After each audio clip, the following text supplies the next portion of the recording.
Ready to go. Okay. Good morning, everybody, and welcome back. Today, working on this little Coleman 200. It's got just a dozen little small problems, but I think the motor's okay, and I think it's savable. So this should be a pretty good little win for us.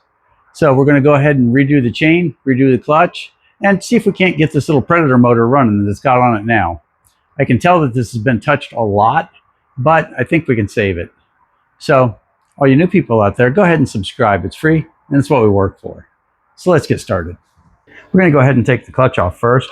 That way we can work on the engine without worrying about the motor trying to run away. Because with all the rust on this, it might just launch on me the first time it starts. Okay, this chain's so loose we can probably just dance it off, and we can. See, that might work, that might not work. We're going to go ahead and oil it and see what happens. But now we can move on to getting the motor started. We're going to start off by pulling the air filter and just throwing a little starter fluid in it, seeing if she'll start. A little bit crowded on this one.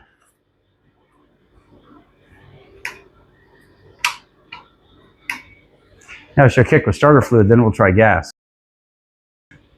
Let's make sure she's turned on, and it is.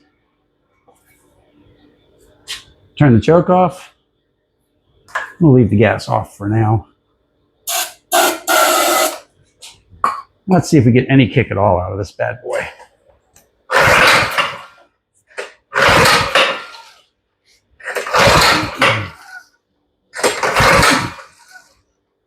And we got nothing. So we're going to take the next step and put a new spark plug in it. Now these Predator motors always come with these cheapo LG spark plugs, which are basically another version of the Torch spark plug. Throw these away right out of the box when you get the Predator. Go with the Champion. I'm going with the 12YC on this one, which should be the perfect one for this motor.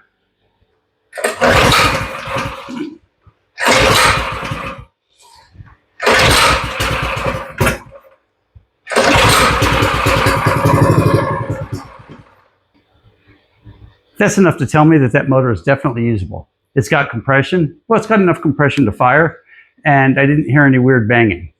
So we're going to go ahead now and clean the jets on the carburetor and get some gas in her and see if we can get her running steady. Now with these Predators, you know, it's always a 10. Well, for the Hondas also. Same design. It's two bolts, 10 millimeters.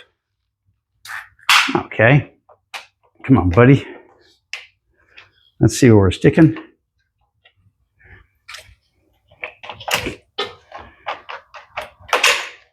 And there we go.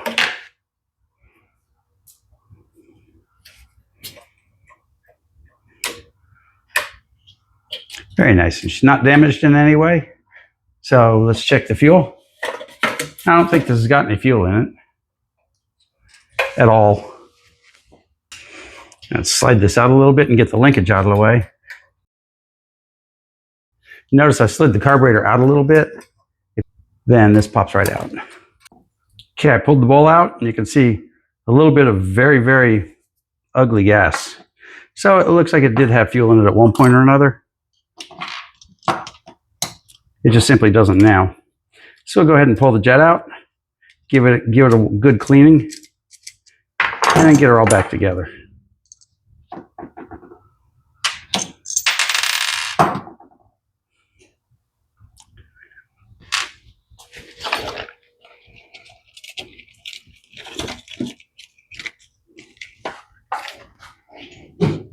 Now to clean it, we always use floral wire. I can't tell you how much it costs because I've been using the same roll for many years. It's seen hundreds of carburetors.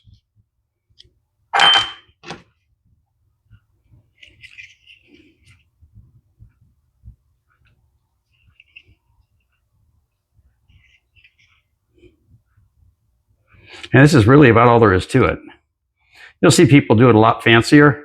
Some people will even go so far as to use drills on these, but you've got to be really good at it because more jets get ruined with drills than get fixed. Now I'm going to blow through this, covering this end, to clear all these little holes on the side. And that's it. We put her back together. And let's put her on, put some gas in and see what we've got. Okay, to put it back together, we go in the opposite of the direction that we took it apart. So we're going to slide it part of the way on, put our little linkage on, and notice it slips on real easy now. It won't slip on so easy if you try to put the whole carburetor together first. And we're going to get this, and these are just the death of me, the governor spring. Governor spring is one of those where it either works the first time or you fight it for an hour. Because it's a tiny little hole you're putting it in. And this particular carburetor, it's right up next to something.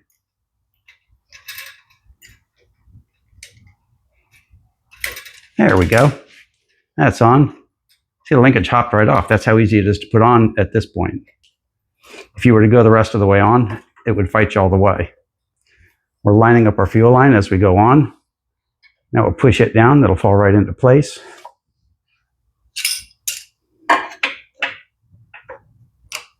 Slip our clamp back into place. Whoops, knock our governor off. Put our governor back on, or our choke rather. Now push that way.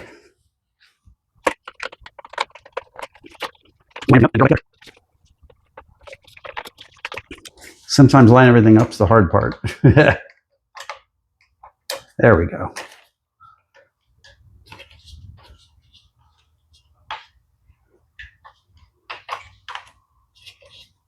There you go. I was fiddling with the airline on the back of it. That's part of the emissions control.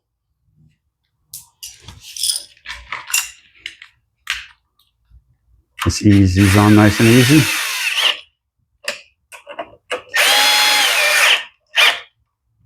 Okay, let's put some fuel in her and see what happens. Now we took a break for a few minutes to run to the store and pick up a new peg for this. And we also picked up the seat and everything for a go-kart that's coming up next. So she's turned on here. She's turned on here, choke's on. Let's give her a run.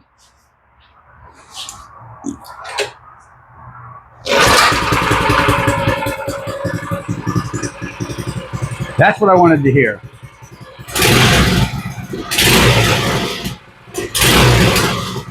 I don't know if she's got brakes or anything, but she's got a motor.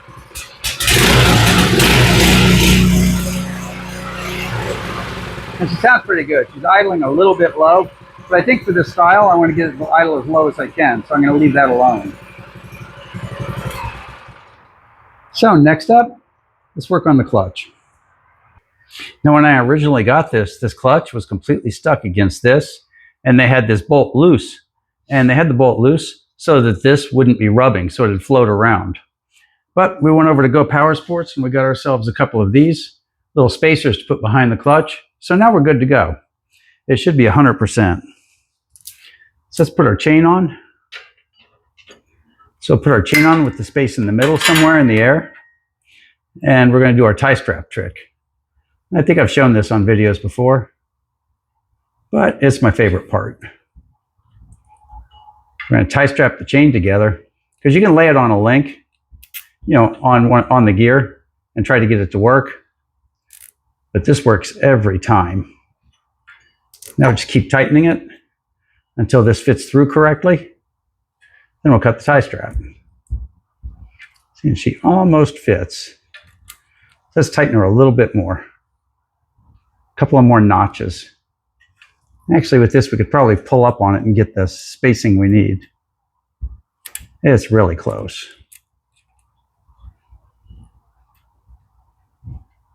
There's one. Let's yank on our tie strap to get number 2. We'll hold number 1 in place. Oh, there we go. So we're in. Now instead of that big floppy thing, we've got a couple of nice tight chains. And we just cut this out and we're done.